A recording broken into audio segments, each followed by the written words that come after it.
Ready? Yeah. All right. Boom. Welcome to the second episode of Connect the Dots. I'm here with Julia Noriega. I don't know if she wants to say her last name or not, Okay.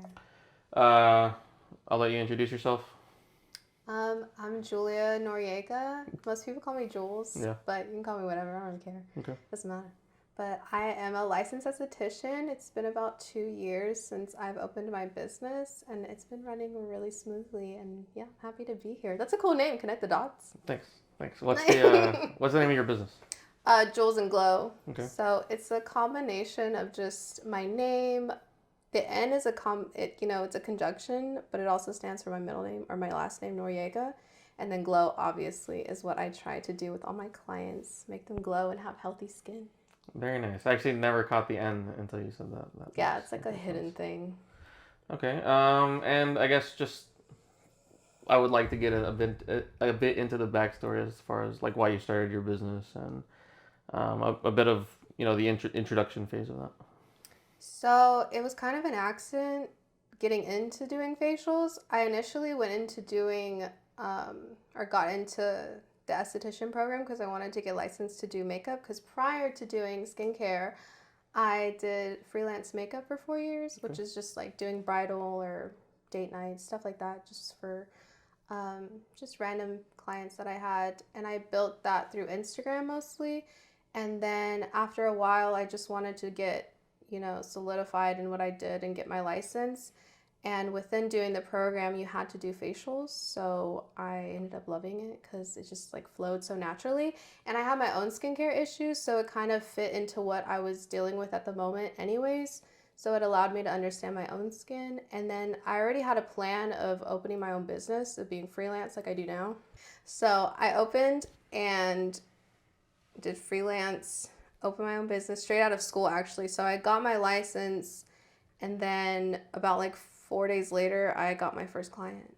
And yeah, it's been running smoothly since. And that was in 2020, September 2020. So that was like the midst of the pandemic, kind of when everything was chilling out. Yeah. So there was a lot of doubt, but I like knew. I was like, I have to do it now. There's no better time. Yeah. I mean, if you made it through COVID, you can make it through basically anything. Yeah. So I was in school when we were in quarantine. So I was very depressed. Yeah. I was like, this Yeah, that affected a lot of people. It happened at the worst time.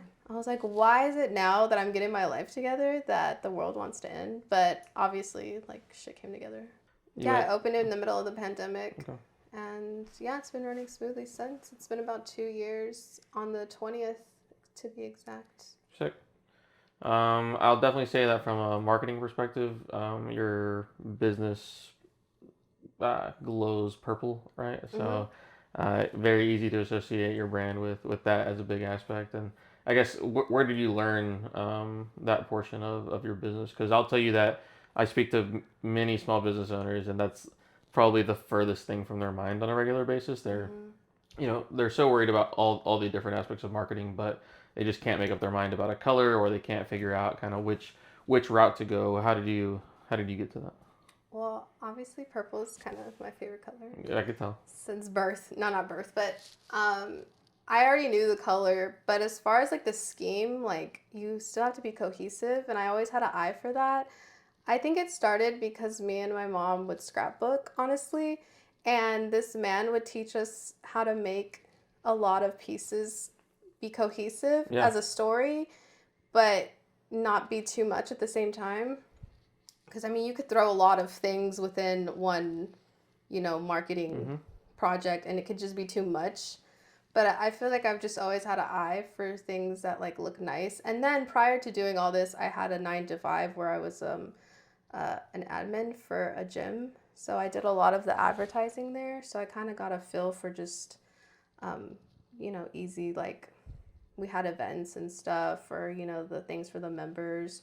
So it kind of started there with like, as far as like the professional side of like, making sure the wording was correct, making sure, again, it was like fitting to the gym brand. Like you had to make sure like it was the colors of the gym, it was like green, gray, or whatever.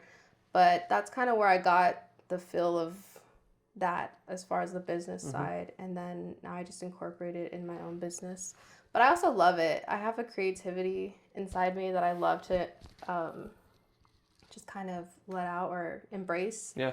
And I feel like that's what makes my brand different, is because I just tap into that so much. And I feel like you can see that in my page. Mm-hmm.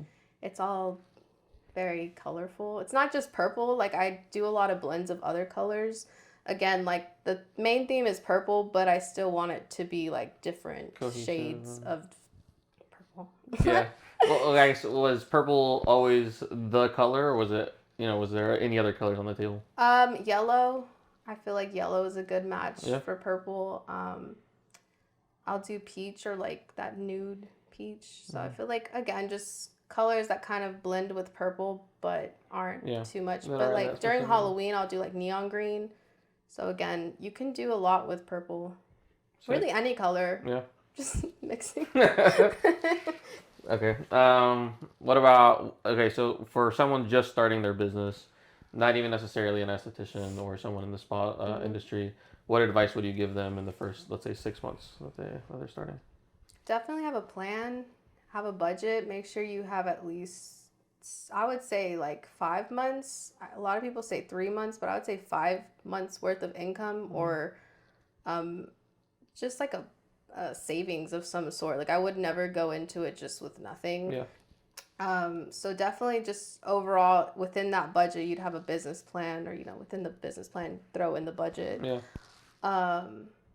And just having a clear idea of who you want your clientele to be in whatever field that you're doing, or how you're going to make that money.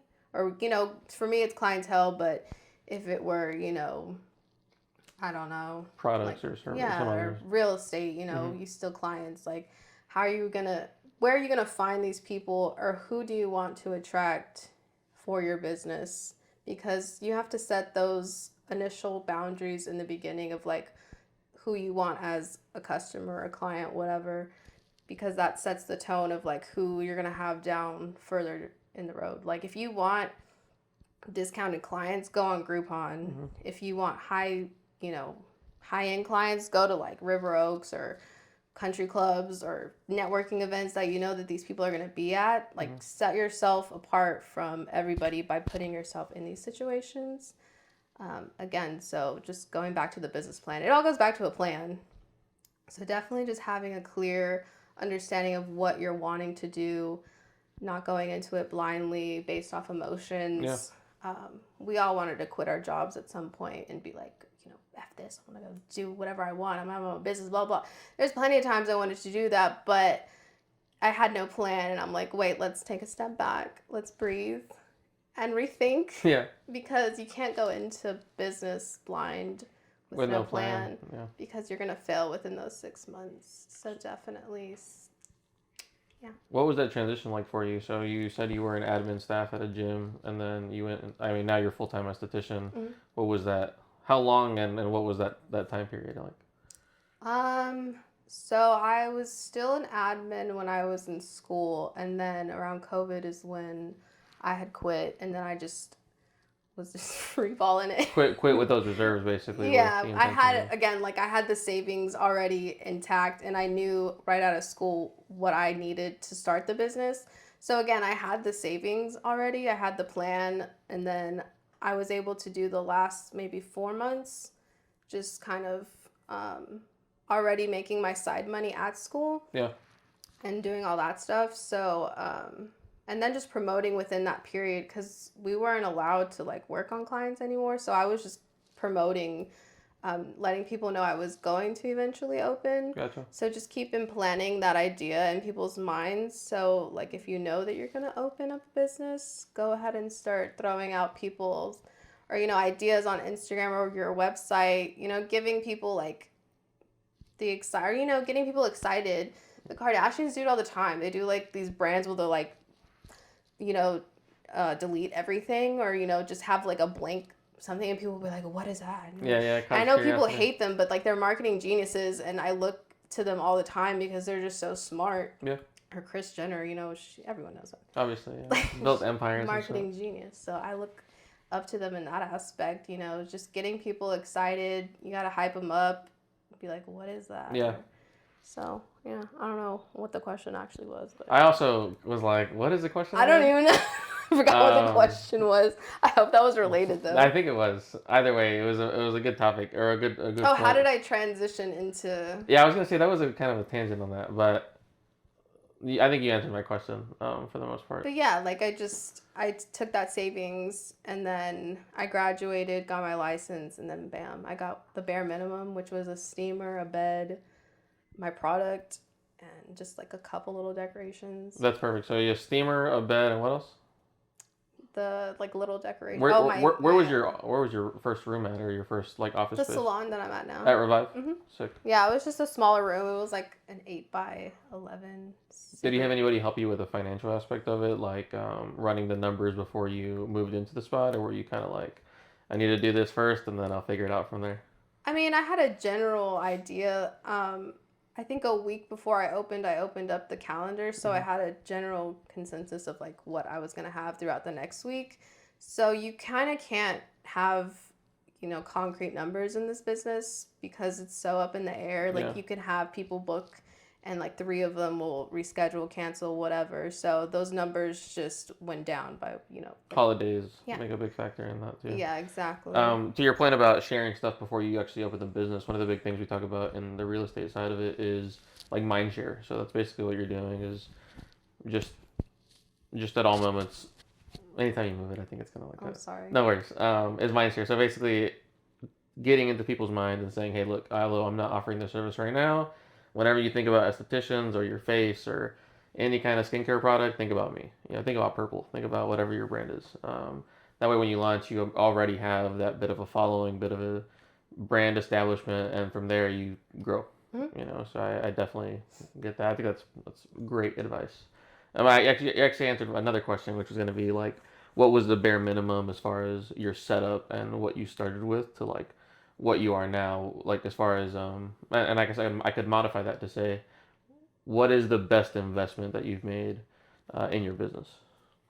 Mm, that's hard because there's different aspects of the business that I've invested in that I feel like have paid off. Like as far as equipment, I got my hydrofacial machine.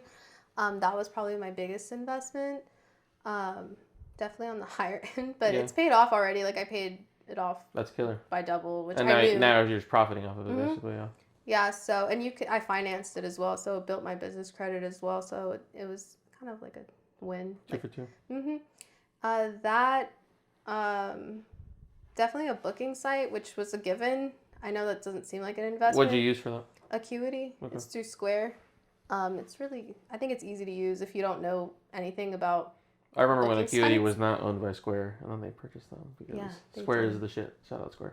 Yeah. So I use it Square for my like actual like swiping and stuff, but I mean they're kind of intertwined a little bit. yeah, but... I mean they've integrated with a lot of different businesses for that reason. The only reason I went with Acuity is because you could have like pictures and you can like make your page a certain way, and obviously I wanted purple, so I like that part. So if you're creative and you have an idea of like what you're wanting, like you can be, I think, a little bit more creative with Acuity. But if you're just kind of to the point and want like a menu, go with Square. Sick. For sure. What about where do you see your business in the next 5 years? Or I guess where do you see yourself professionally in the next 5 years? For the business, I would hope to have my own salon, like in the place that I'm at now, where I have a room, but I would love to have apprentices or employees and then rent out the rest of the space. So like your own facility, like your own Revive, basically. Yeah. Okay. A purple Revive. Yeah, that'd be sick. I would love to have my own cool little space. Little mini brands in there. Yeah, exactly. It would be really cool. Sick. And then for myself, I would love to teach classes. I've always wanted to do public speaking. I love TED Talks. Yeah. I've always wanted to do one, but I never had anything to talk about. But now I feel like I have something to give to the world that's On beneficial. on the spot, what would be your number one TED Talk topic right now? Marketing. Dang. I love it. Yeah. Marketing without having a degree, really. It's really interesting that, I mean, so many marketing professionals are just scrambling right now because the environment is changing so frequently. Like I've talked to a lot of professionals and business owners, even on the bigger level, where they have full marketing departments, but they're, I don't want to say older, right? But they are older and they have a lot of marketing experience, but it is almost inapplicable to the current field right now, right? Because all the different social platforms that exist, the way ads work are completely different. The way our attention is completely different. So people that are more insightful on like the ground level, like us, for example, where you get kind of a taste of the different software, like Canva. I know was extremely important in your growth, and I recommend it to as many businesses as I can because it's really embodying branding as simple as possible. Instead of having to have someone that knows Photoshop, knows Illustrator, knows Premiere, you can do your entire marketing suite is in Canva if you really want it to be. So I definitely love that aspect of it. Yeah. Oh, so what would you say that you struggle with the most in your business right now, whether it's marketing or operations or anything like that? Damn, it's a struggle. I hate to say it. I think I'm good at Would it be everything. self-awareness maybe? I don't even know, right? I don't even know what I'm bad at. Like if you had to speak to a professional, I guess it's probably going to be Oh, marketing. you know what? I feel I could speak more professionally.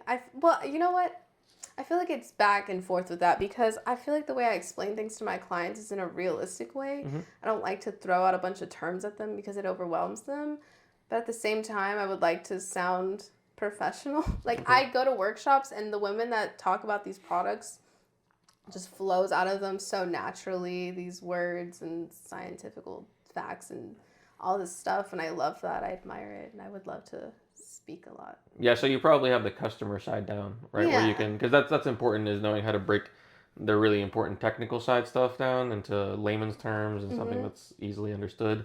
But then, like when you said about teaching or coaching other professionals, you want to be able to blow them away with your information and not make it so casual, but you still have your authority, within that. Exactly.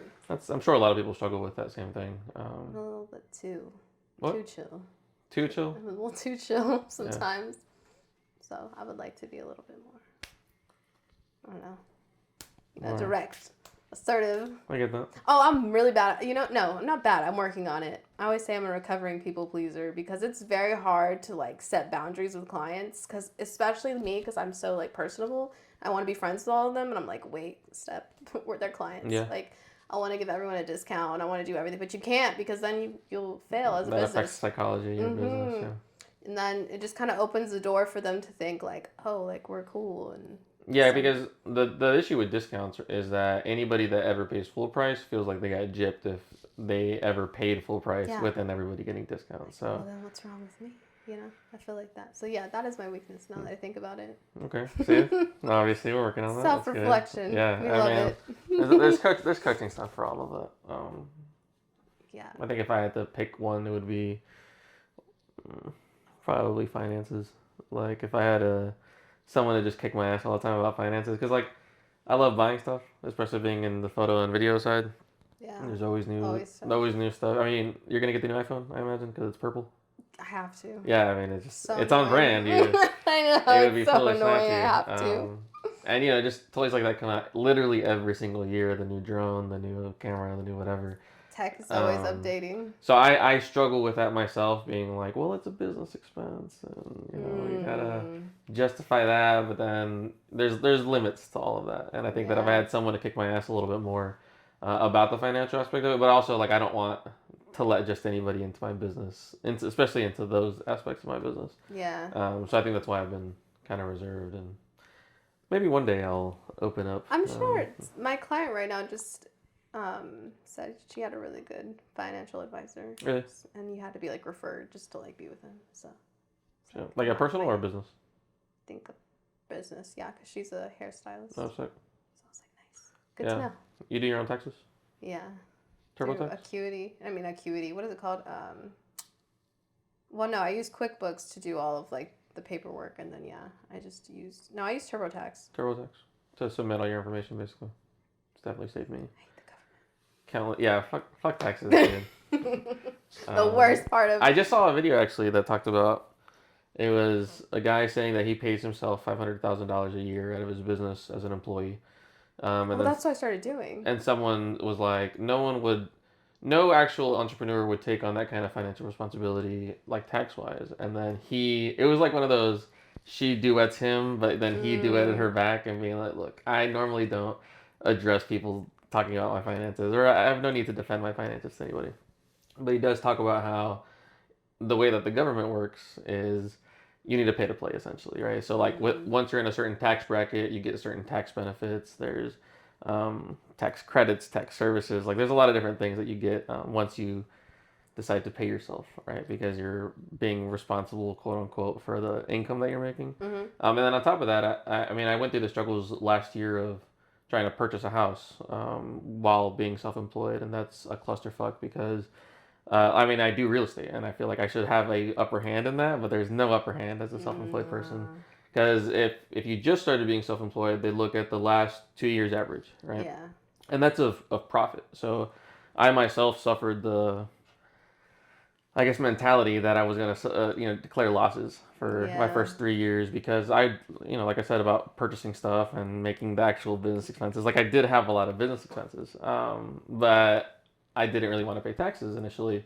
So what I realized, at least getting into the real estate world, was you have to have some sort of income, right? You can't just say, I would like to purchase this $200,000 house, but I made $10,000 last year. Like that, that's not going to balance out. Yeah, exactly. The IRS is going to come after your ass. So with that, there's a double-edged sword with taxes, right? So you got to be like, okay, I'm going to pay myself out, and then this way I can get a house, get investments. Well, exactly. I'm not just living for free. Well, through your business, like you are your business. Yeah, that's exactly. what I did. Is I separated myself maybe like 6 months ago and started paying myself, but I do weekly. Yeah. I mean, can't do, and even that is like, ugh. Like not enough.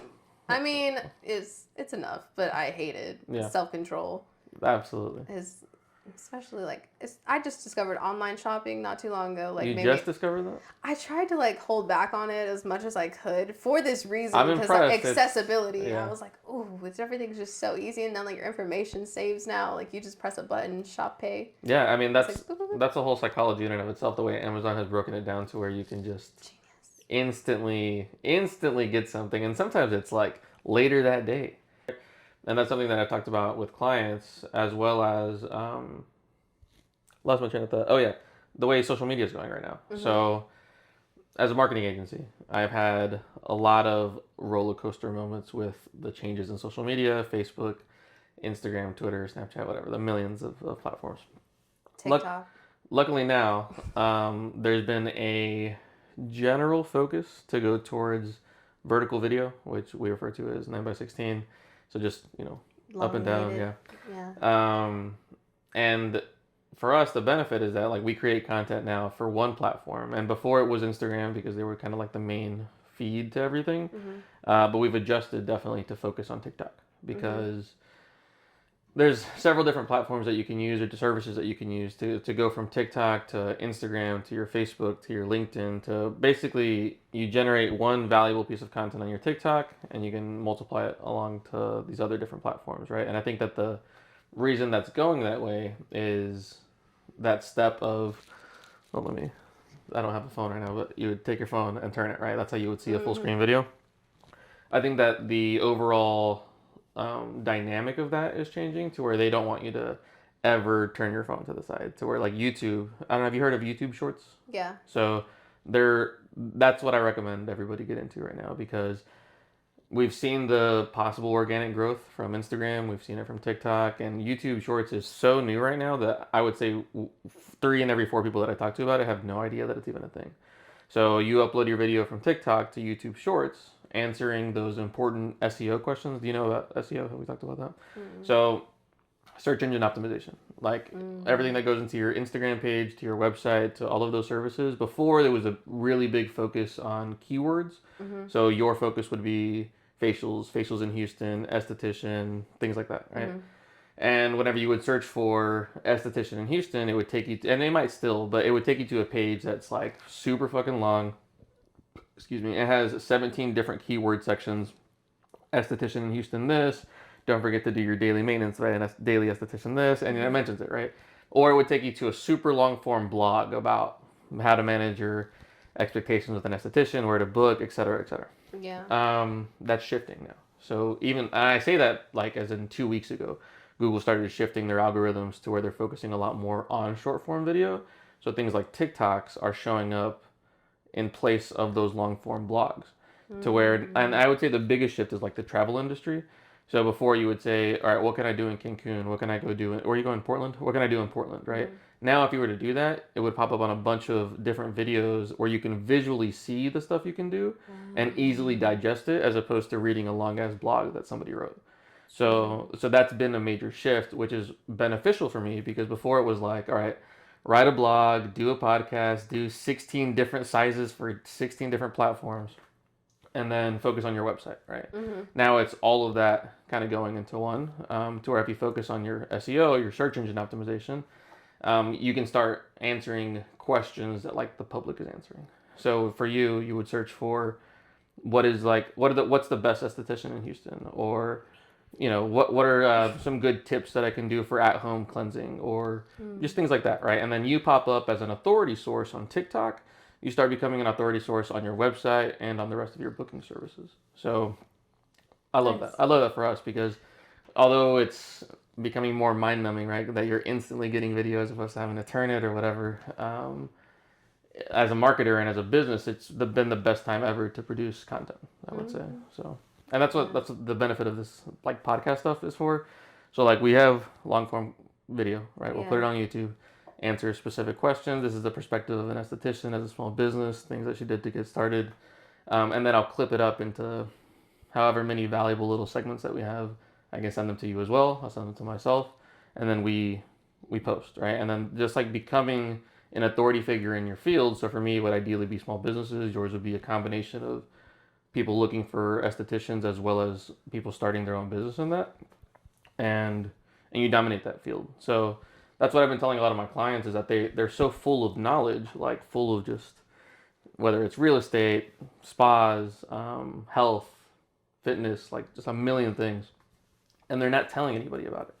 And that's been kind of the shift that I've been explaining to people is that everybody needs to know what's in your mind, because if not, then they're just never going to know and you're going to be just a business to them. So you want to be able to offer as much free service, as much free value as you can to people, because that's when they'll decide where they're going to spend their dollars. They're going to say, oh, well, do I trust Julia, who's guided me through 18 different at-home crises, or I don't know what the plural of that is. Or would I trust this random person that's never posted on their TikTok, has a boring-ass website, although they might be showing up on Google right now because they have good keyword. They're going to do no video content, no additional photo content. They're not even messing with their Google My Business. Do you do that? You have your Google My Business profile? I recommend posting to that every fucking day because Google is going to prioritize organic stuff that's on their platform over anything else.